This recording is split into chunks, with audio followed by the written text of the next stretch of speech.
जाएगा, उसके बाद कानूनी प्रक्रिया शुरू हो जाएगी। उसको लेकर उसके खिलाफ जो केस है उससे जुड़ी तमाम प्रक्रियाएं शुरू हो जाएंगी। लेकिन इसके साथ साथ हम आपको 26/11 हमले की वो बातें भी बता रहे हैं जो शायद लोगों के जहन में धुंधली हो गई हों। आपको बताएं, एनडीटीवी आपको 26/11 की आंखों देखी भी दिखा रहा है, बता रहा है।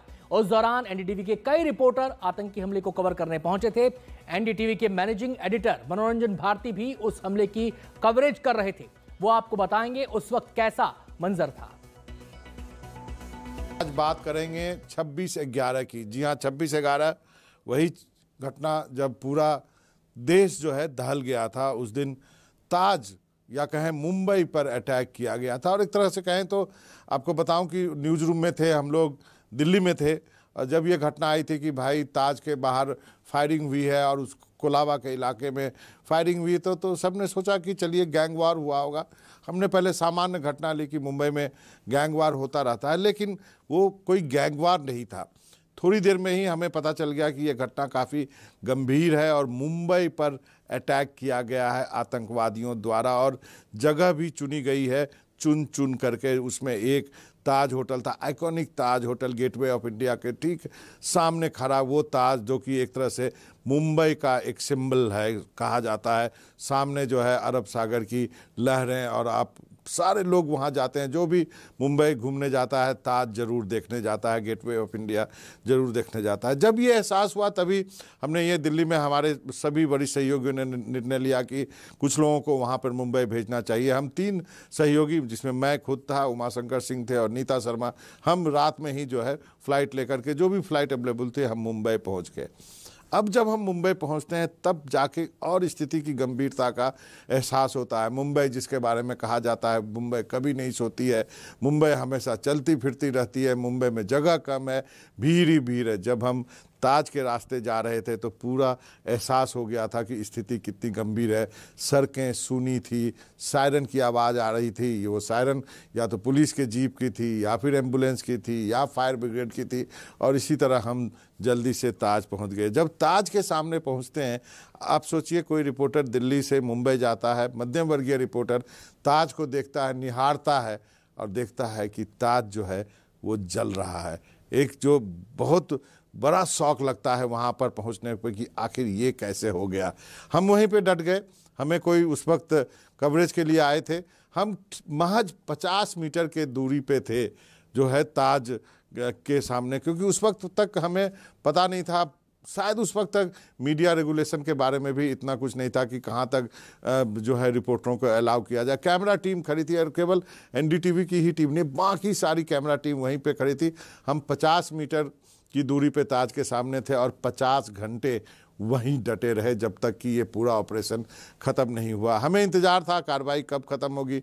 पुलिस का आना जाना लगा है, सायरन जो है वो लगातार बज रहे हैं, कुछ डेड बॉडीज़ भी निकल रही हैं और तमाम तरह की गतिविधियां हो रही हैं। एनएसजी दिल्ली से आ रही है।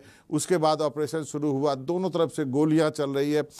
उस दृश्य का वर्णन जो है मैं अभी भी, मुझे याद है, मतलब आप समझिए 17 साल से ज़्यादा का समय हो गया होगा, लेकिन मैं अभी भी एक एक जो गोली की आवाज़ चलती है मेरे जहन में एकदम बसी हुई है। मैं अभी भी रोंगटे खड़े हो जाते हैं उन चीज़ों को जब याद करते हैं। ऐसा नहीं था कि मैंने जो है आतंकवादी गतिविधियां कवर नहीं की है। जब पार्लियामेंट पे अटैक हुआ था उस वक्त भी मैं मौजूद था, मैंने ही वहाँ से रिपोर्ट किया था। कश्मीर में कई जगह रिपोर्ट की थी, लेकिन ये जो था ना, ये आप एक आमने सामने वाला दृश्य। आप सोचिए कि ताज 50 मीटर पे है, 60 मीटर पे है और आप वहाँ पे खड़े हैं और गोलियों की आवाज़ दोनों तरफ से सुन रहे हैं। लास्ट में जाकर के जब बहुत दिन निकल गया, रात भी निकल गई, अगला दिन हो गया और वो स्टैंड ऑफ जो है वो चल रहा है दोनों तरफ से, क्योंकि उस वक्त हमें मालूम नहीं था कि अंदर हो क्या रहा है। किसी को अंदर जाने की जो है इजाज़त नहीं थी। अलग अलग जगह भी जो है आतंकवादी हमला हुआ था, वहाँ से भी ढेर सारी खबरें आ रही थी। सीएसटी जो है रेलवे स्टेशन वहाँ हुआ था, हॉस्पिटल में हुआ था, कोलाबा में ही जो है एक कैफ़े था वहाँ हुआ था। और ये जो कोलाबा और ये जो ताज का इलाका है, ये दक्षिण दिल्ली का आप कह सकते हैं कि ओल्ड दक्षिण मुंबई का ओल्ड जो है वो इलाका है जहाँ पे बड़े बड़े लोग रहते हैं। और उसके आप कहें तो मुंबई के दिल पर हमला किया गया था। और लगातार जैसा मैंने कहा कि हम सामने डटे रहे। लास्ट में जाकर के एक पिन पॉइंट किया गया, ठीक हमारे सामने एक कमरा था और ठीक सामने एक खिड़की दिख रही थी।